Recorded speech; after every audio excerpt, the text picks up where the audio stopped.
नमस्कार दोस्तों, स्वागत है आपका एग्जाम गुरुजी के मध्य प्रदेश के करंट अफेयर्स में। मैं हूं नीलेश और आपका फरवरी माह के 2023 के करंट अफेयर्स में आप सभी का स्वागत कर सकता हूं। और हमारी एक सीरीज चल रही है जिसमें परीक्षा के पहले ही, और हमारी कोशिश है कि जो भी आपकी परीक्षाएं होने वाली हैं 17 दिसंबर को, उसके एक महीने पहले हम आपको जनवरी से लेकर के अक्टूबर तक का पूरा करंट अफेयर्स मंथ वाइज उपलब्ध करा दें। देखिए आपको फिर इसके बाद हम कैटेगराइज करंट अफेयर्स अलग से एक सीरीज चलाएंगे जिसमें आपके जो फोकस्ड करंट अफेयर होंगे, जहां से प्रश्नों के बनने की संभावना रहती है और लगातार वहां से प्रश्न आ रहे हैं। यदि हम पिछले 3 से 4 वर्षों का पेपर का एनालिसिस करें तो कुछ सेक्शन ऐसे हैं जहां से करंट अफेयर से क्वेश्चंस लगातार आते हैं। लेकिन एक अच्छे योद्धा की जो तैयारी का स्वरूप होता है वो इस प्रकार से होता है कि वो सभी चीज़ों को ध्यान में रख के चलता है कि यहाँ से प्रश्न तो आ रहे हैं, ठीक है, लेकिन यदि प्रश्न थोड़ा सा डीप चले गए और ज़्यादा बन गए तो हमें उस समय क्या करना होगा। तो इसी प्रकार से हमने ये मंथ वाइज टेस्ट सीरीज, इसीलिए मंथ वाइज जो आपका ये करंट अफेयर है इसीलिए चालू करा है, ताकि हमारा किसी भी माह का कोई भी एक करंट अफेयर नहीं छूटना चाहिए। क्योंकि एक एक प्रश्नों की लड़ाई होती है, प्रारंभिक परीक्षा में एक एक प्रश्न की लड़ाई होती है, ठीक है। ये पूरी की पूरी परीक्षा ही हालांकि एक एक नंबरों की होती है लड़ाई की। एक नंबर से कोई व्यक्ति अंदर हो जाता है, कोई एक व्यक्ति बाहर हो जाता है, कोई डीसी बन जाता है, कोई थोड़े से चूक जाता है। तो हमने इसीलिए एक सीरीज चालू करी है कि आपका जनवरी से लेकर के अक्टूबर तक का कोई भी महीने का करंट अफेयर नहीं छूटे। क्योंकि बीच में करंट अफेयर हमारे पहले रेगुलर चल रहे थे, कुछ कारणों से बंद थे बीच में। तो अक्टूबर का और सितंबर का भी करंट अफेयर आपका मैं कराऊंगा पूरा। तो अक्टूबर तक का करंट अफेयर आपके पास एक मंथ वाइज भी रहेगा, साथ ही फिर हम इसको एक कैटेगराइज कर देंगे, अलग अलग कैटेगरी में लेकर के आएंगे। तो वहाँ पे ये रहेगा आपका वो रिवीजन पोर्शन रहेगा। तो करंट अफेयर में सबसे ज़्यादा लापरवाही ये की जाती है हमारे द्वारा कि हम सबसे आखिरी में करंट अफेयर की कोई एक मैगजीन परचेज कर लेते हैं, या तो करंट अफेयर्स के लेक्चर्स देखते हैं एग्जाम के 10 दिन पहले कि आज सब कुछ रात भर में 3 घंटे 4 घंटे 5 घंटे क्लास में पूरा करंट अफेयर हो जाएगा। कुछ नहीं होता है, बस आपको एक सहयोग में ये मिल जाता है कि जब आप पेपर देने जाते हो तो आपको वो एक कन्फ्यूजन क्रिएट करके चले जाती है वो क्लास। आपने ये हम बहुत सारे छात्रों का अनुभव है, वो ज़्यादातर बोलते हैं कि हम जब पेपर देने गए तो वहाँ में समझ में आना बंद हो गया कि वो तीरंदाजी में था कि वो तैराकी में था। ये समस्या कब जाती है? ये समस्या तभी जाती है जब आप एग्जाम के 10 दिन पहले करंट अफेयर का कोई वीडियो लेक्चर 6 घंटे का एक साथ देखेंगे। तो आप 6 घंटे का इतना सारा डेटा, और जो डेटा भी है वो पर्टिकुलर किसी एक सब्जेक्ट का नहीं है, वो अलग अलग कैटेगरी का। उस टाइम आपको पॉलिसी भी आ रही है, उसी टाइम आपका स्पोर्ट्स भी आ रहा है, उस टाइम आपके क्या कहते हैं अदर जो कल्चर एक्टिविटीज़ होती हैं, कल्चर जो पुरस्कार होते हैं उससे आ रहा है। कुछ नया हुआ है वो भी आ रहा है, कुछ प्रथम आया, किसी में द्वितीय रहा, किसी में आंकड़े भी आ रहे हैं। अब ये सारी चीज़ें आप जब 6 घंटे में, आपको उस समय ऐसा लगता है कि हमें सब कुछ याद हो रहा है, लेकिन जब आप पेपर में बैठते हो और किसी एक खिलाड़ी का नाम देता है और आपसे पूछता है कि ये किस विधा का खिलाड़ी, या इसने कौन सा पुरस्कार जीता है, या इनको एकलव्य मिला पुरस्कार मिला, कौन सा पुरस्कार मिला, पद्म मिला, तो वहाँ पे आपको कन्फ्यूज़न क्रिएट होना स्टार्ट हो जाता है। तो इसीलिए करंट अफेयर को हल्के मत लीजिए। ये कोई एक आपके प्रश्न नहीं, ये पूरी के पूरे आपके सिलेबस में एक अलग से यूनिट दी गई है आयोग के द्वारा। तो आप करंट अफेयर को अभी अपनी एक एग्जाम का एक यूनिट मान करके उसकी उसी प्रकार से सिंसियरली प्रिपरेशन करिए। और साथ ही साथ मंथ वाइज करंट अफेयर्स हम उपलब्ध करा रहे हैं, इसकी पीडीएफ आपको टेलीग्राम चैनल पे मिल जाएगी। आप अभी केवल इसको रीड करते रहिए। आपने 2 रीडिंग कर ली, इसके बाद आप जब सेक्शनल करंट अफेयर्स देखेंगे जो पर्टिकुलर टॉपिक वाइज होगा, टारगेटेड होगा, तो वहाँ पे आपको केवल एक तरह से मेमोराइज करना होगा। चीज़ों को आती आपको रहेंगी, आपको बार बार वो आपकी मेमोरी में रिकॉल होंगी, तो एग्जाम हॉल में आपके अंदर कन्फ्यूज़न नहीं होगा। तो हमें कोई भी सेक्शन नहीं छोड़ना है। हमारी लाइव क्लासेस चल रही हैं, पूरी कोशिश है कि आपका कोई भी पोर्शन नहीं छूटे। फिर भी यदि आप MPPSC प्री की टेस्ट सीरीज ज्वाइन करना चाहते हैं तो इसकी फीस में कमी कर दी गई है। अब ये 499 में उपलब्ध है। 100 टेस्ट इसके अपडेट हो चुके हैं, 3 से 4 टेस्ट रह गए हैं जो कि आपके दिसंबर में अपडेट होंगे। वो करंट अफेयर्स को साथ में लेके चला जाएगा। नवंबर का भी करंट अफेयर हम सोच रहे हैं उसमें ऐड करने का। बाकी के आपके सभी टेस्ट इसमें अपडेट हो गए हैं, तो आप इसको ज्वाइन कर सकते हैं। पूरा शेड्यूल आपके अकॉर्डिंग रहेगा। आप यदि हिस्ट्री से तैयारी करना चाह रहे हो तो आप हिस्ट्री के टेस्ट दो, टॉपिक वाइज दो, यूनिट वाइज दो। आपकी यदि तैयारी पूरी हो गई है तो आप यूनिट वाइज टेस्ट दो। आपकी तैयारी संपूर्ण हो गई है तो आप FLT दो। आपका प्रिपरेशन, आपकी स्ट्रेटजी और आपका क्या रहेगा, शेड्यूल रहेगा। ठीक इसी प्रकार से एग्जाम गुरुजी लेके आए इस बार क्रैश कोर्स बहुत ही शानदार चीज़ है, वीडियो लेक्चर्स हैं इसके अंदर। वो वीडियो लेक्चर हैं जो आपका पूरा का पूरा रिवीजन पोर्शन होगे और 10 यूनिट्स के वीडियोस में आपको उपलब्ध कराए जा रहे हैं।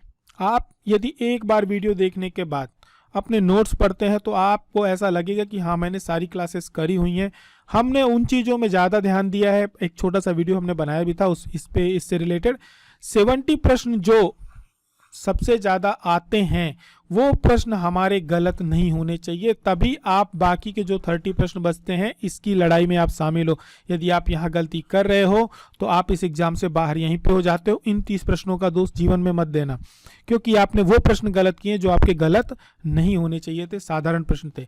तो ये पूरे के पूरे वीडियो लेक्चर में हमारी कोशिश ये है कि आपके ये प्रश्न गलत नहीं होने चाहिए, ठीक है। बाकी के लिए हम बैठे हुए हैं, तैयारी करा रहे हैं आपकी।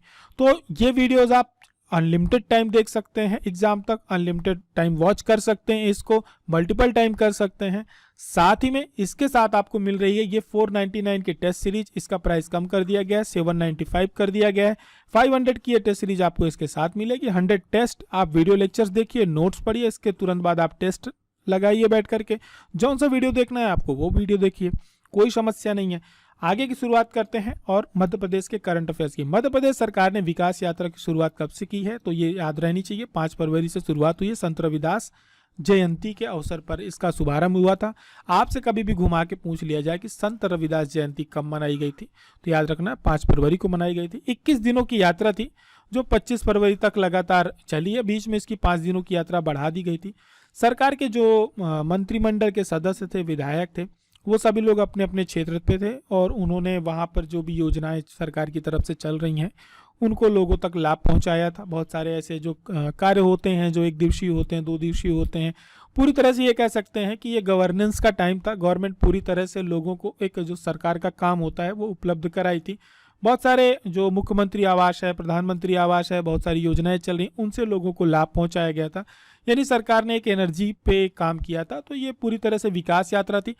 प्रश्न बनना नहीं चाहिए लेकिन बन सकता है, क्योंकि ये मोटा मोटा एक तरह से आप ये कह सकते हो ये गवर्नमेंट से ज़्यादा एक मतलब जो करंट गवर्नमेंट है उसकी पार्टी का फोकस प्रोग्राम था, लेकिन था ये शासकीय कार्यक्रम, ठीक है।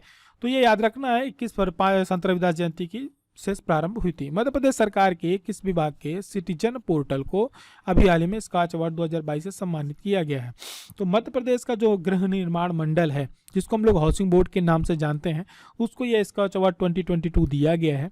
और ये इसलिए दिया गया है कि हाउसिंग बोर्ड आप सभी लोग उससे परिचित होंगे। यहाँ पे HIG LIG जो मकान होते हैं ये उपलब्ध कराए जाते हैं, काफ़ी किफ़ायती दाम पे होते हैं। तो इसकी एक प्रक्रिया होती है। इसमें क्या होता है कि एक तरह से आप ये कहो कि कूपन वगैरह निकलते हैं, ठीक है, लॉटरी सिस्टम होता है। तो बाकी के उसके पहले डॉक्यूमेंटेशन की भी प्रक्रिया होती है। तो ये सारी की सारी जो प्रक्रिया थी इसको ऑनलाइन किया है हाउसिंग बोर्ड ने और इसी कार्य के लिए इसको ये स्कॉच अवार्ड दिया गया। तो हाउसिंग बोर्ड ने पूरा लॉटरी सिस्टम से लेकर रजिस्ट्रेशन तक की जो प्रोसेस होती है उसको ऑनलाइन कर दिया है। और मध्य प्रदेश गृह निर्माण मंडल अधिनियम 1972 के अंतर्गत इसका क्या कहते हैं निर्माण किया गया था इस विभाग का। आगे की तरफ बढ़ेंगे, बात करेंगे हाल ही में देश के किस शहर में नए मध्य प्रदेश भवन का क्या किया गया है, उद्घाटन किया गया है। तो मध्य प्रदेश भवन पहले से दिल्ली में था, लेकिन ये नया भवन है, दिल्ली की चाणक्यपुरी कॉलोनी है, वहाँ पर निर्माण कराया गया है और अगले आने वाले 50 वर्षों की जो सुविधाएं होंगी वहाँ पर उपलब्ध रहेंगी। 108 कक्ष है।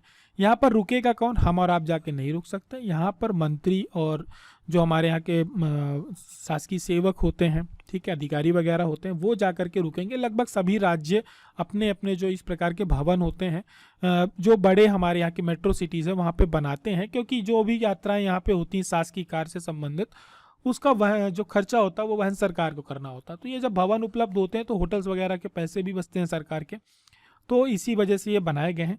और मध्य प्रदेश का है, आप यदि कोई विशेष अतिथि है तो वो जाके वहाँ रुक सकता है। ये एक बहुत अच्छा प्रश्न है। मुख्यमंत्री दुधारू पशुप्रदाय कार्यक्रम का उद्देश्य में से किसे पशुपालन से जोड़कर रोजगार के जो नवीन अवसर हैं वो उपलब्ध कराना है। तो ये ध्यान में रखना है, ये जो है विशेष पिछड़ी जनजातियां जो मध्य प्रदेश की हैं, विशेष पिछड़ी जनजातियां कौन सी मध्य प्रदेश की, तो आपको बैगा जनजाति, सहरिया, भारिया, ये 3 चीज़ें याद रखनी है। इस प्रश्न को घुमा के भी पूछ ले, इनमें से निम्न जनजातियों को सम्मिलित किया गया है, तो याद रखना है कि बैगा, सहरिया और भारिया को सम्मिलित किया गया क्योंकि ये विशेष पिछड़ी जनजाति है। किस कार्यक्रम में? मुख्यमंत्री दुधारू पशुप्रदाय कार्यक्रम। अब आपसे इसमें कभी भी पूछ ले कि क्या इसमें से केवल गाय दी जाती है, तो बिल्कुल ध्यान में रखना है कि केवल गाय नहीं दी जाती, इसमें भैंस भी उपलब्ध कराई जाती है, दुधारू भैंस उपलब्ध कराई जाती है। उद्देश्य क्या है सरकार का? तो उद्देश्य सरकार का ये है कि एक तो पहली बात, दुधारू गाय दे रहे हैं तो दूध बेच करके क्या होगा, लोगों को आय होगी, रोजगार सृजन करना सरकार का मुख्य उद्देश्य है। लेकिन साथ ही में गौमूत्र और गोबर जब उपलब्ध रहेगा तो क्या होगा, उससे भी लोगों की एक आय बढ़ेगी। अब इनडायरेक्टली तो ये डायरेक्ट तो इनका रोजगार उपलब्ध कराना हुआ, लेकिन इनडायरेक्टली जो हमारे यहाँ कृषि है, जैविक कृषि, उसको बढ़ावा देने के उद्देश्य से भी इसको प्रारंभ किया गया है। क्योंकि जो ये पदार्थ होंगे, गौमूत्र हो गया, गोबर हो गया, खाद हो गया, ये सब किसको उपलब्ध देना पड़ेगा इन्हें, जो जैविक कृषि की ओर बढ़ रहे हैं, तो वहां से भी उनकी आय अच्छी हो जाएगी। तो इस वजह से इसको योजना को क्या किया गया, फिर से प्रारंभ किया गया है और इसका नाम बदल दिया गया है। नाम ये रख दिया गया मुख्यमंत्री दुधारू गाय प्रदाय कार्यक्रम के स्थान पर अब विशेष पिछड़ी जनजातियों के लिए मुख्यमंत्री दुधारू पशु प्रदाय कार्यक्रम, ठीक, मुख्यमंत्री आगे लगा के पहले जस्ट विशेष पिछड़ी जनजातियां लगा दिया गया, ध्यान में रखेंगे। आगे की तरफ बढ़ेंगे। सुराज नीति 2023 में कब के बाद से जो अतिक्रमण मुक्त जमीन है, ठीक है, यानी कब के बाद जो जमीनें अतिक्रमण से मुक्त कराई गई हैं, वहां पर आवासहीन तथा आर्थिक रूप से कमजोर वर्गों के लिए आवास निर्माण करने की योजना है। तो देखिए अप्रैल 2020 के बाद मोटा मोटा इसमें कई प्रश्न बन सकते हैं। पहली बात तो ये कि सुराज नीति 2023 किससे संबंधित है, तो याद रखना है कि ये आवास निर्माण से संबंधित है।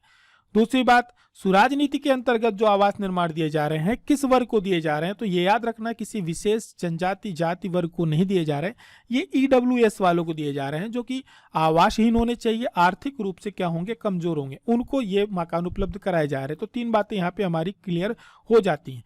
तो ये कब से किस समय के बाद से जो जमीनें मुक्त कराई गई वो दी जाएंगी, तो ये याद रखना है कि 1 अप्रैल 2020 के बाद से जो जमीनें अतिक्रमण मुक्त कराई गई हैं उन्हें ये सौंपा जाएगा। डेवलपर्स होंगे, बिल्डिंग बनाएंगे, मल्टी बनाएंगे, वहां पर एक एक फ्लैट्स उनको उपलब्ध कराए जाएंगे। 450 वर्ग स्क्वायर फीट तक के मकान होंगे, इससे ज़्यादा इसमें नहीं जाना है। श्री अन्न बीज बैंक की जो ब्रांड एम्बेसडर हैं लहरी बाई, ये किस जिले की रहने वाली हैं, तो लहरी बाई जो रहने वाली हैं ये डिंडोरी जिले की रहने वाली हैं और इन्होंने मध्य प्रदेश का बहुत नाम रोशन किया है, क्योंकि ये जो वर्ष है 2023 ये मिलेट ईयर संयुक्त राष्ट्र के द्वारा घोषित किया गया है। तो मोटे अनाज चर्चाओं में रहे हैं और आपको इसका असर भी दिख रहा होगा कि पहले आसपास की दुकान, शॉपिंग मॉल में आपको मोटे अनाज ही नहीं दिखते थे मोटे, लेकिन अब आपको वहाँ पर मोटे अनाज के बिस्किट्स हो गए और काफ़ी सारे आइटम हो गए, नमकीन वगैरह सब चीज़ें आपको वहाँ पे उपलब्ध है। मोटे अनाज भी, उसका आटा भी उपलब्ध होना शुरू हो गया है। मतलब यह है कि सरकार ने इस पर काफ़ी जोर दिया, क्योंकि ये हमारी पुरातन परंपरा रही है। मोटे अनाजों का जो सेवन है हमारा, भारत में गेहूं नहीं खाया जाता था, जौ खाया जाता था, रागी खाया जाता था, बाजरा खाया जाता था, मक्का खाया जाता था। ये सारी चीज़ें हमारे देश में बहुत पहले से खाई जाती थी और ये बहुत ज़्यादा इनमें प्रोटीन होता है, कैल्शियम होता है, तो हमने धीरे धीरे इसको छोड़ दिया था मॉडर्नाइजेशन के। लेकिन अब जो इसको उपलब्ध कराया जा रहा है वो भी मॉडर्न तरीके से उपलब्ध कराया जा रहा है, तो स्वास्थ्य के लिए भी अच्छा होता है। उससे हमारा स्वास्थ्य जब अच्छा रहेगा तो हमारा हॉस्पिटैलिटी का खर्चा भी बचेगा, सरकार को भी जो वहाँ सब्सिडी देनी होती है उसमें भी बचत होगी। तो इन सब बातों में मेन बात यह है कि जो लहरी बाई हैं ये रहने वाली डिंडोरी की हैं और ये श्री अन्न भी, जो मोटे अनाज इनका नाम दिया गया श्री अन्न, तो इसकी ब्रांड एम्बेसडर भी हैं। इनकी खासियत यह है कि इनके पास आज 150 से अधिक किस्मों के बीजों का इन्होंने क्या कर रखा है, संरक्षण कर रखा है। हम और आप 10 से 15 ज़्यादा 5-10 के बाद मोटे अनाज की हमारी जो नॉलेज होती है, हमारा जो जीके होता है, वहाँ से क्या हो जाता है, ख़त्म होना शुरू हो जाता है। हम 10 के बाद 11वें अनाज का नाम नहीं जानते, लेकिन 140 से हमसे 140 ज़्यादा अनाजों के नॉलेज है इनको, तो 150 से अधिक किस्म के मोटे अनाजों का इनके पास एक तो नॉलेज है, पहचान है। साथ ही में इतना बड़ा संग्रह करना जब उसकी मांग नहीं हो बाजार में, अपने आप में एक बहुत बड़ा डेडिकेशन वाला काम है। तो इन्होंने ये कार्य किया है और इसके लिए इनको बहुत सारे पुरस्कारों से पुरस्कृत भी किया गया है। प्रधानमंत्री जी के द्वारा, राष्ट्रपति जी के द्वारा इनको सम्मानित भी किया जा चुका है। और इनकी खासियत ये है कि ये 150 जो अनाज होते हैं, इनको जब भी किसी मोटे अनाज के बारे में जानकारी मिलती है कि आपके पास है, तो वो यदि आपसे 1 किलो ले रही हैं तो वो उसका उत्पादन करेंगी और आपको 2 किलो वापस कर देंगी। आपका कोई भी ब्याज नहीं रखेंगे अपने पास और उसका संग्रह अपने पास रख लेती हैं। ये इनकी खासियत है, बहुत ही स्वाभिमानी है। मध्य प्रदेश सरकार द्वारा अन्न उत्सव का क्या किया जाता है, आयोजन किया जाता है। ये प्रतिवर्ष किया जाता है, 10 से 13 फरवरी के आसपास किया जाता है। सभी को अनाज उपलब्ध कराया जाता है। संत रविदास महाकुंभ का आयोजन कहाँ किया गया था? संत रविदास महाकुंभ का जो आयोजन किया गया था ये सागर में किया गया था। मुख्यमंत्री जी ने यहाँ पर 100 करोड़ की लागत से संत रविदास जी के मंदिर बनाने की घोषणा भी करी थी, और साथ ही साथ इन्होंने ये भी बताया था कि अनुसूचित जाति और जनजाति वर्ग के युवा यदि उद्योग लगाएंगे तो उन्हें 20% जो भूखंड होगा वो आरक्षित कराया जाएगा। साथ ही एमएसएमई जो क्लस्टर नीति है इसमें इन्होंने अलग से मेंशन किया हुआ है कि अनुसूचित जाति वर्ग के जो उद्योगपति संगठन यदि एक क्लस्टर लगाना चाहेंगे तो वो लगाएंगे, और वहाँ पे अनुसूचित जाति वर्ग के लिए एक पेट्रोल पंप के लिए जमीन उपलब्ध कराई जाएगी, साथ में उसका लाइसेंस दिया जाएगा। ये जो मंदिर है इसका इनॉग्रेशन क्या कहते हैं, न्यू प्रधानमंत्री जी द्वारा रख दी जा चुकी है। मध्य प्रदेश के किस विभाग को इंडिया इंटरनेशनल साइंस फेस्टिवल 2023 में बेस्ट टेक्नोलॉजिकल पवेलियन का अवार्ड दिया गया? तो ये मध्य प्रदेश का पावर ट्रांसमिशन कंपनी है एमपी ट्रांसको जिसको बोलते हैं हम लोग, उसको ये अवार्ड मिला है। इनके द्वारा मीटर का डिजिटलाइजेशन किया गया है, वायरिंग का भी किया गया है। अब रीडिंग लेने की आवश्यकता नहीं है, ऑटोमेटिक जो आपकी वहाँ पे रीडिंग वहाँ पे उपलब्ध हो जाएगी, वो वहाँ से देख सकते हैं। पूरा डिजिटल मीटर किया गया है। इसी पवेलियन के लिए इसको अवार्ड दिया गया है। ऊर्जा मंत्री पद्म सिंह तोमर है जब तक सरकार है। फाइलेरिया उन्मूलन के लिए प्रदेश के कितने जिलों में मास ड्रग एडमिनिस्ट्रेशन अभियान संचालित किया गया था? तो ये मध्य प्रदेश के 8 जिलों में किया गया था। फाइलेरिया की समस्या मध्य प्रदेश के कई जिलों में है, लेकिन जो 8 जिले हैं वहाँ पर कुछ ज़्यादा है। तो वहाँ पर क्या किया गया था? मास ड्रग अभियान में ये होता है कि पूरा का पूरा प्रशासन एक टारगेट हो जाता है और उसमें बहुत सघनता के साथ क्या करता है, इस अभियान को संचालित करता है। वहाँ पर पूरा टारगेट होता है उनके पास कि हमें इतने लोगों को रीच करना है, पहुँचना है। तो रीवा, छतरपुर और आपके जो पन्ना जिले हैं यहाँ पर डीसी और एल्बेंडाजोल और आइबरमेक्टिन गोली लोगों को दी गई थी। दतिया, उमरिया, कटनी, टीकमगढ़, निवाड़ी जिले में भी। तो ये आपसे पूछा जा सकता है, या एल्बेंडाजोल की गोली दी जाती है, डीसी की गोली दी जाती है और आइबरमेक्टिन की गोली दी जाती है, ये भी पूछा जा सकता है। ठीक है, आगे की तरफ बढ़ेंगे, बात करेंगे अगले प्रश्न की। मध्य प्रदेश में कहाँ पर G20 कृषि कार्य समूह की पहली बैठक आयोजित की गई थी? तो मध्य प्रदेश के इंदौर में G20 समूह की पहली कार्य बैठक आयोजित की गई थी। आपसे कभी भी पूछा जाए, क्योंकि अभी तक क्या G20 से जुड़े हुए प्रश्न आपसे नहीं टकराए हैं, लेकिन इस बार टकराएंगे। तो G20 का 2-3 कार्यक्रम मध्य प्रदेश में हुए थे, उन्हें याद में रखना है, और राष्ट्रीय स्तर के कार्यक्रमों को भी थोड़ा सा नॉलेज हमें रखना है। तो G20 की जो कृषि संबंधित बैठक हुई थी वो कहाँ हुई थी? एग्रीकल्चर मीटिंग जो हुई थी वो हुई थी कहाँ? इंदौर में। और यहाँ पर सभी आपको ये पता होगा G20 समूह के सभी देशों के जो कृषि से संबंधित वहाँ के प्रशासनिक अधिकारी होते हैं या मिनिस्टर होते हैं वो सभी आते हैं, चर्चा करते हैं और ये सारे कार्य किए जाते हैं। आगे की तरफ बढ़ेंगे। प्रदेश का पहला शारीरिक प्रशिक्षण महाविद्यालय कहाँ पर खोला जाएगा, किस जिले में खोला जाएगा? तो ये खोला जाएगा रायसेन में।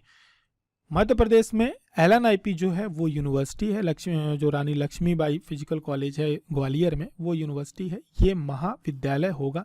और डॉक्टर प्रभुराम चौधरी हैं, उनका विधानसभा क्षेत्र है, तो वहाँ पर ये शारीरिक प्रशिक्षण महाविद्यालय खोलने की उन्होंने घोषणा करी है। पशुओं में एक रोग होता है मुंह पका या खुरपका, जिसको शॉर्ट फॉर्म में FMD भी कहते हैं। इसके टीकाकरण में मध्य प्रदेश देश में किस स्थान पर है? तो प्रथम स्थान पर है। ये लगातार समय से जब से टीकाकरण कार्यक्रम चल रहा है, MP की परफॉर्मेंस काफ़ी अच्छी है। और इसमें क्या है, इसका प्रथम चरण में भी MP टॉप पे था, द्वितीय चरण में भी मध्य प्रदेश इस पे टॉप पर है। ठीक है, आगे की तरफ बढ़ेंगे, बात करेंगे अगले प्रश्न की। हाल ही में मुख्यमंत्री ने किस जिले के उत्कृष्ट महाविद्यालय में प्रदेश की पहली वर्चुअल रियलिटी लैब का क्या किया है? उद्घाटन किया है।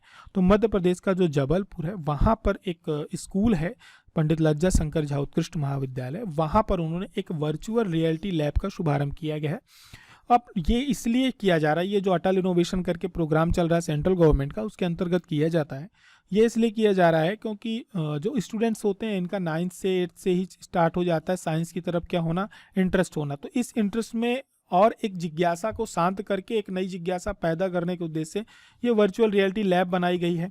यानी आप यहाँ पर जाएंगे तो आपको वर्चुअली उस जगह पे पहुँचाया जाएगा। आपको ऐसा लगेगा कि आप कहाँ पर हो, आप चांद में हो, आप मंगल में हो, आप बृहस्पति में हो।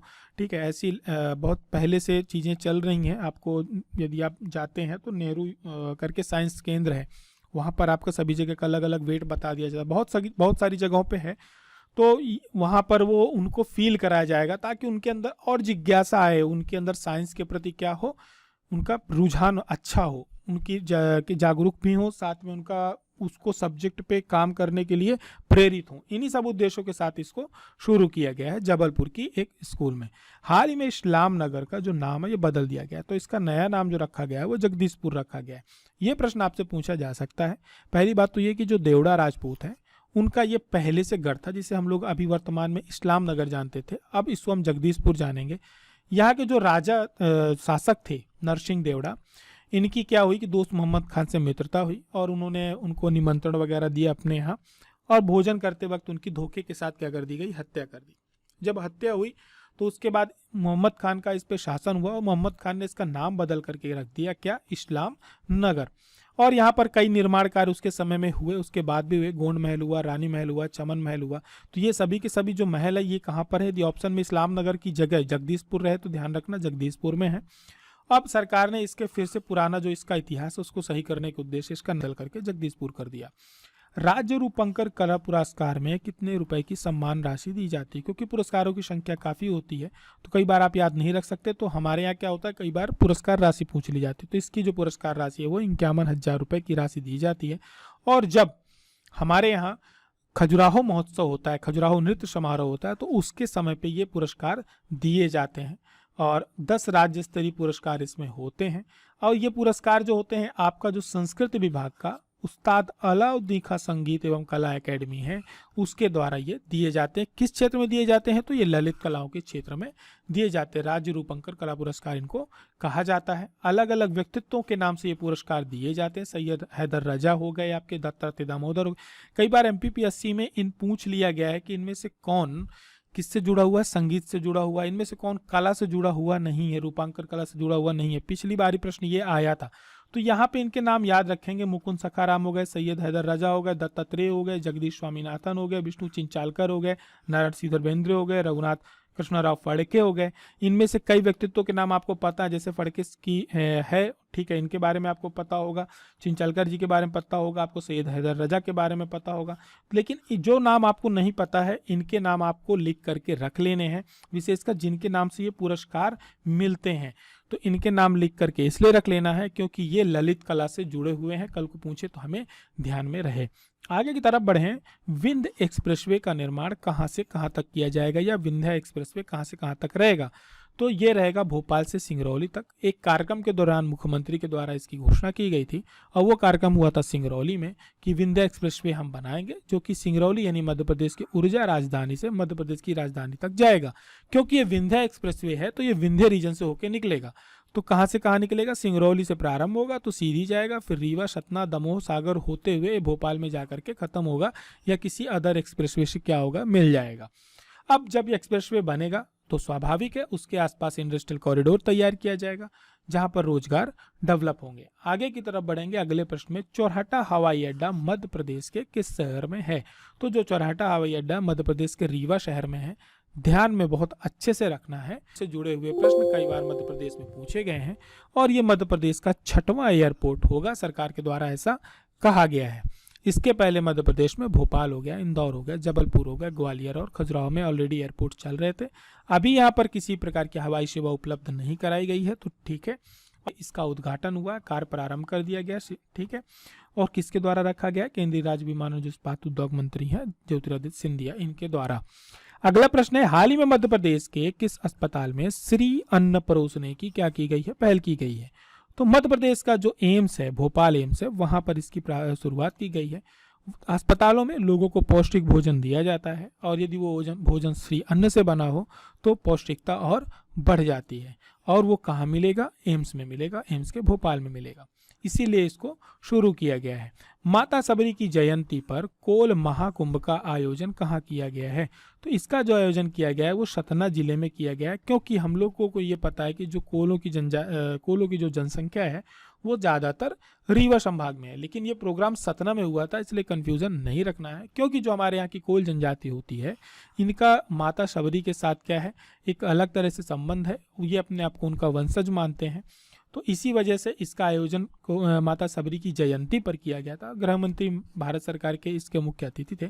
साथ ही साथ सतना में एक चिकित्सा महाविद्यालय का इनॉग्रेशन भी किया गया था और ये घोषणा की गई है कि आने वाले समय में मैहर में जो सबरी आश्रम है उसका फिर से लोकार्पण किया जाएगा, उसको सही किया जाएगा। साथ ही में जो कोल समाज के देवी देवता हैं उनके स्थानों का विकास किया जाएगा। साथ ही में जो त्योथर में कोल घड़ी है उसका फिर से जीर्णोद्धार कराया जाएगा। आगे की तरफ बढ़े अगले प्रश्न में, तो अभी क्या हुआ, Guinness book of world record में नाम दर्ज हुआ है किसका, दीप प्रज्वलन में, तो उज्जैन का हुआ है। दीपोत्सव का पर्व आने वाला है तो अयोध्या इसका फिर से रिकॉर्ड तोड़ लेगा। इन दोनों के बीच रिकॉर्ड तोड़ने का क्रम चल रहा है लगातार पिछले 3 वर्षों से। तो उज्जैन अभी टॉप पे है, अब देखते हैं अयोध्या रिकॉर्ड तोड़ता है तो फिर से अयोध्या टॉप पे आ जाएगा, तो ये रिकॉर्ड उसके पास पहुंच जाएगा। लेकिन यहाँ पर हमें ध्यान क्या रखना, हमें ध्यान ये रखना है कि जिस दिन ये रिकॉर्ड बनाया गया है तो मध्य प्रदेश के कई जो मंदिर है वहां पर भी, जो शिव मंदिर है वहां पर भी इसका आयोजन किया गया था। तो कुछ मंदिरों के नाम हमें पता है, लेकिन कुछ मंदिर ऐसे हैं जो थोड़े से नए आए हैं, इनको आपको अपने नोट्स में अपडेट करके रख लेना है, क्योंकि जो मंदिरों से जुड़े हुए प्रश्न पीएससी लगातार आपसे पूछता रहता है। तो महाकाल कहाँ पर है, उज्जैन में, आपको पता है। कुंडेश्वर धाम टीकमगढ़ में है, ये भी पता है। भोजपुर का मंदिर आपको रायसेन में, ये भी पता है। पशुपतिनाथ मंदिर मंदसौर में, ये भी पता है। चक्की वाले महादेव महू में है, इसको अपडेट कर लेना है। नागर घाट कहाँ पर है, ओंकारेश्वर में, ये अपडेट कर लेना। देवी अहिल्या घाट महेश्वर में, ये पता है। गोमुखनाथ मंदिर कहाँ पर है, पन्ना में है। पन्ना के लोगों को पता है, लेकिन इधर वालों को नहीं पता है तो लिख लेना। देव तालाब मंदिर जो है ये रीवा में है। कोलेश्वर धाम जो है ये मुरैना में है। और नटरेन कहाँ पर है, विदिशा में है। ये जो नाम आपको नहीं पता है जिनको भी, वो अपने नोट्स पे अपडेट कर लेंगे। आगे की तरफ बढ़ेंगे, बात करेंगे हाल ही में केंद्र सरकार द्वारा प्रदेश को किस क्षेत्र में बेहतर कार्य के लिए सीबीआईपी अवार्ड प्रदान किया गया। तो ये किया गया सिंचाई के क्षेत्र में। तो मध्य प्रदेश, इसको 2 प्रकार से आपसे घुमा के पूछा जा सकता है कि मध्य प्रदेश को किस क्षेत्र में सीबीआईपी अवार्ड मिला है, या आपसे पूछ लिया जाए कि सिंचाई के क्षेत्र में मध्य प्रदेश को किस पुरस्कार से पुरस्कृत किया गया है। तो याद रखना सीबीआईपी अवार्ड से पुरस्कृत किया गया है। ये पुरस्कार मध्य प्रदेश को जो पाइपलाइन प्रणाली है इसमें अच्छा कार्य करने के लिए, क्योंकि एमपी पहला राज्य है जिसने पाइपलाइन के माध्यम से सिंचाई को प्रारंभ किया है। क्योंकि कई बार खुली नहरें या जो छोटी नहरें, बड़ी नहरों से जुड़ी हुई लाइनें होती हैं छोटी नहरों की, उसके कारण वाटर लॉस काफी ज्यादा होता है, वाष्पीकृत भी हो जाता है जल। कई बार वो नहरें छोटी वाली तोड़ दी जाती हैं या टूट जाती हैं, तो उसके कारण भी जो जल का होता है वो नुकसान होता है। तो जितना सिंचाई नहीं होती उससे ज़्यादा 30-40% का वाटर लॉस में चला जाता है। तो नहरों को अब क्या किया है कि इन्होंने इसको पाइपलाइन के माध्यम से पहुंचाया ताकि वाटर लॉस कम से कम हो। तो एक अच्छा उपाय था, इसी वजह से मध्य प्रदेश को ये पुरस्कार दिया गया है। आगे की तरफ बढ़ेंगे, बात करेंगे अगले प्रश्न की। मध्य प्रदेश का सबसे बड़ा मानव निर्मित वन कहाँ बनाया जाएगा।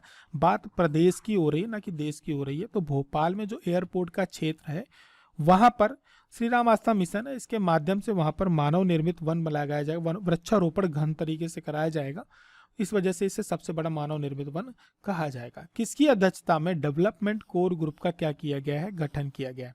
ये किया गया मुख्य सचिव की अध्यक्षता में।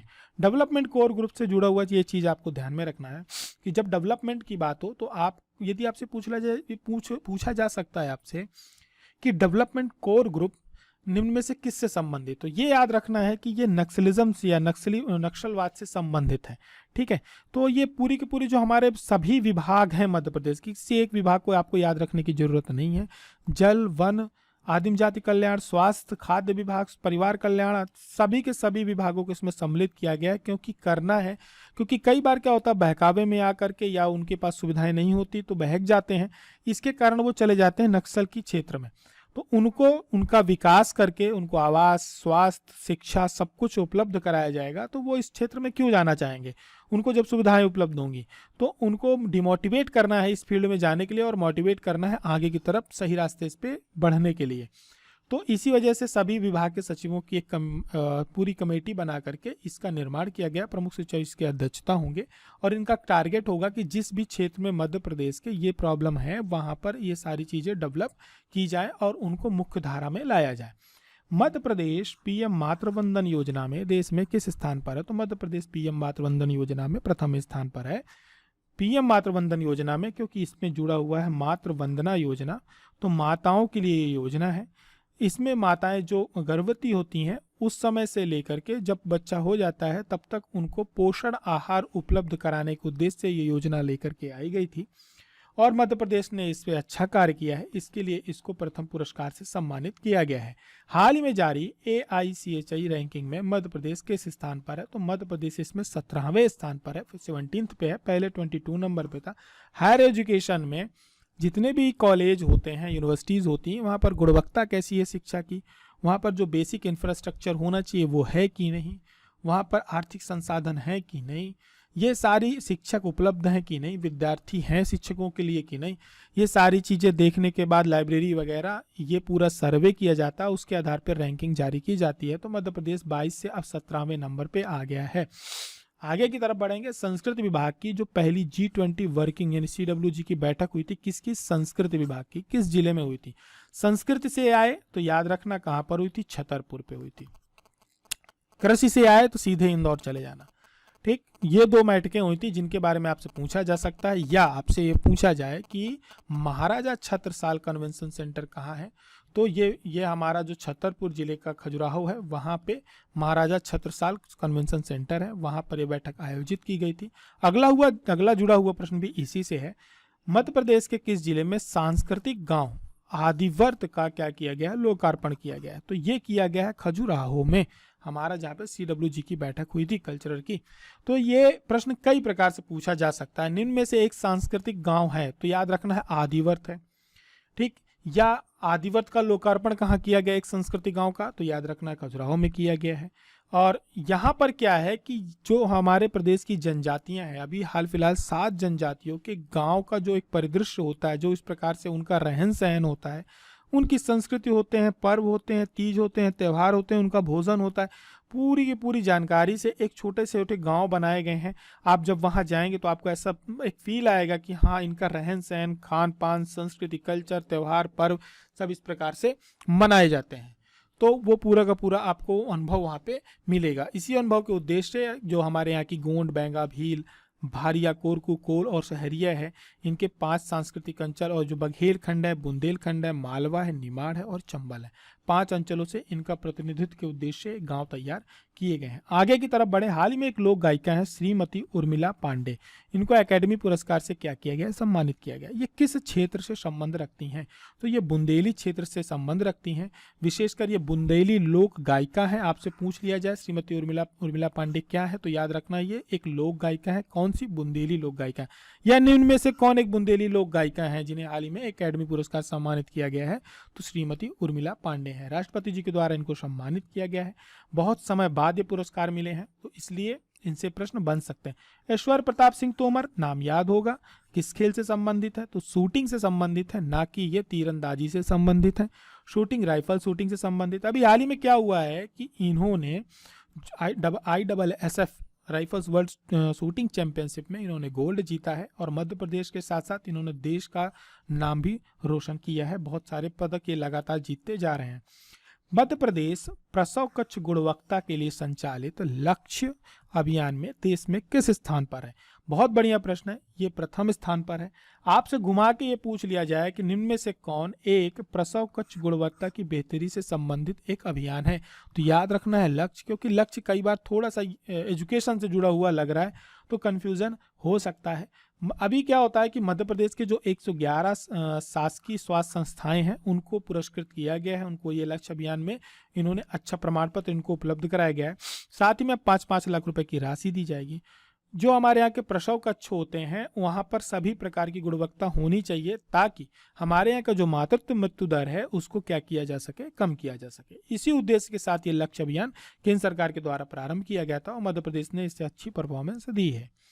हाल ही में किस देश के राष्ट्रपति ने IIT इंदौर के छात्रों को ग्लोबल बेस्ट MGOV अवार्ड से सम्मानित किया है? तो ये मिस्र के राष्ट्रपति हैं, उन्होंने ये सम्मानित किया है। अपने यहाँ के जो इंदौर का IIT है, वहाँ के छात्रों ने एक ऐप बनाया था जिसका नाम था block bill app. Block bill app क्या है? ये एक प्रकार का बिल ऐप है जिसमें डिजिटल बिल उपलब्ध कराया जाता है, यानी पेपर की जो खपत होती है उसको कम करने के उद्देश्य से इसको बनाया गया है। बिल जो हमारे यहाँ का जो दुकानदार होता है उसके पास भी रहेगा, जो खरीदार होगा यानी आप ग्राहक कस्टमर होगा उसके पास भी पूरी तरह से उसी प्रकार का एक डिजिटल बिल उनके पास पहुँच जाएगा, और हमेशा के लिए वो उनके पास क्या रहेगा? उपलब्ध रहेगा। तो ये एक नया तरह का इनोवेशन था जिसके लिए इनको सम्मानित किया गया है। और जो MGOV अवार्ड है या गौटेक अवार्ड है, ये संयुक्त अरब अमीरात सरकार द्वारा दिया जाता है प्रत्येक वर्ष। जो नए, इसमें कोई संस्था भी हो सकती है, सरकार भी हो सकती है, जो कुछ नया करते हैं, प्रकृति से सपोर्टेड करते हैं, या कुछ भी अच्छा स्टार्टअप्स होता है, उसको ये लोग सम्मानित करते हैं। आगे की तरफ बढ़ेंगे। मुस्कान रघुवंशी हैं, इन्होंने अभी कश्मीर से कन्याकुमारी तक की यात्रा साइकिल से करी है। ये कहाँ की रहने वाली हैं? तो ये रहने वाली हैं अशोक नगर की, और इन्होंने कश्मीर से लेकर के कन्याकुमारी तक की लगभग 3200 किलोमीटर की यात्रा 19 दिन में पूरी करी और सफलतापूर्वक पूरी करी है। प्रदेश की पहली फूड एटीएम मशीन कहाँ पर लगाई गई है? तो प्रदेश की पहली फूड एटीएम मशीन भोपाल में लगाई गई है। इसके लिए आपको पूरा थंब डिटेक्शन करना होगा, अपना आधार कार्ड, पैन कार्ड सब रजिस्टर्ड करना होगा, आपका कार्ड जो कार्ड होता है फूड कार्ड वो भी बना होना चाहिए। बस आप अंगूठा लगाएंगे और आपको भोजन उपलब्ध हो जाएगा। निम्न में से कौन जल सखी के रूप में स्वच्छ सुजल शक्ति सम्मान के लिए सम्मानित हुई है? तो श्रीमती अनीता चौधरी हैं, जिन्हें राष्ट्रपति जी के द्वारा ये सम्मान दिया गया है। स्वच्छ सुजल शक्ति सम्मान के लिए इनको सम्मानित किया गया। इन्होंने जल का जो क्या कहते हैं बचत में बहुत बड़ा कार्य किया है और अपने गांव को हर घर जल से क्या किया, सुविधा उपलब्ध कराई है। साथ में जल संचयन पे भी इन्होंने अच्छा कार्य किया, इसके लिए इनको ये अवार्ड दिया गया है। हाल ही में जो NAS 2021 रैंकिंग जारी की गई, यानी राष्ट्रीय उपलब्धि सर्वे, मध्य प्रदेश किस स्थान पर है? तो मध्य प्रदेश इसमें 5वें स्थान पर है। इसमें होता यह है कि स्कूली एजुकेशन से जुड़ा हुआ ये सर्वे है। स्कूल के सभी जो सब्जेक्ट वाइज सर्वे होता है, क्लास फर्स्ट से लेकर के पूरा ऊपर तक का होता है, और अलग अलग सब्जेक्ट्स को लेकर के इसमें पूरा प्रॉपर एक जानकारी इकट्ठा की जाती है कि किस प्रकार से सब्जेक्ट पढ़ाए जा रहे, स्टूडेंट्स की उसमें कैसे मजबूत हैं, किस सब्जेक्ट में वीक है। तो ये बहुत बड़े स्तर पे होता है। 2017 में आयोजित किया गया था, तब मध्य प्रदेश 17वें स्थान पे था। अब 2021 में मध्य प्रदेश 5वें स्थान पर हुआ है। मतलब स्कूल एजुकेशन हमारे यहाँ की ठीक हुई है। हाल ही में किस सतपुड़ा राष्ट्रीय उद्यान को बेस्ट वाइल्ड लाइफ डेस्टिनेशन से पुरस्कृत किया गया? ये प्रश्न में आंसर पहले से आ गया था। सतपुड़ा राष्ट्रीय उद्यान को इंडिया टुडे का जो एक न्यूज चैनल है उसके द्वारा ये दिया गया था। सतपुड़ा टाइगर रिजर्व की बात करो तो ये वर्तमान में नर्मदापुरम जिले में है, होशंगाबाद जिसे पहले कहा जाता था, और 1981 में स्थापित किया गया था और बायोस्फीयर रिजर्व के रूप में 99 में घोषित किया गया था। आगे की तरफ बढ़ेंगे, इससे पहले आपको बता दें कि यदि आप क्रैश कोर्स ज्वाइन करना चाहते हैं तो आपको इसके साथ मिल रही है MPFPSC प्री की टेस्ट सीरीज, जो कि 499 की है, 795 का कोर्स है। इसमें आपको हर यूनिट का वीडियो लेक्चर्स मिलेंगे और आपको ये पूरे वीडियो लेक्चर्स अपडेट किए जा चुके हैं। लगभग 80% कोर्स इसमें वीडियो डाल दिए गए हैं। आप इसको मल्टीपल टाइम देख सकते हैं, कभी भी देख सकते हैं, कभी भी ज्वाइन कर सकते हैं, ऐसा कोई बाउंडेशन नहीं है। और इसको वीडियो को देखिए, नोट्स पढ़िए, टेस्ट लगाइए, MCQs लगाइए, फिर वीडियो देखिए। यानी आप एग्जाम के पहले आपको कोशिश ये करनी है, जिन्होंने भी परचेज किया हुआ है, कि आप हर यूनिट का वीडियो, जो कि लगभग 5 से 6 घंटे का एक वीडियो है, तो आप इसको ज़्यादा से ज़्यादा 30 से 40 मिनट में इसको स्पीड बढ़ा के कवर कर लें, वो चीज़ें आपके दिमाग में बैठ जाएं। साथ में यदि आप अपडेटेड नोट्स परचेज करते हैं तो आपको MPPSC प्री की टेस्ट सीरीज इसके साथ फ्री मिलेगी। हिंदी और इंग्लिश मीडियम पे नोट्स उपलब्ध हैं। हमारी और आपकी मुलाकात अगले करंट अफेयर्स के महीने करंट अफेयर्स के साथ फिर होगी। तब तक अपना ध्यान रखें, पढ़ाई चालू करके रखें। जय हिंद, जय भारत।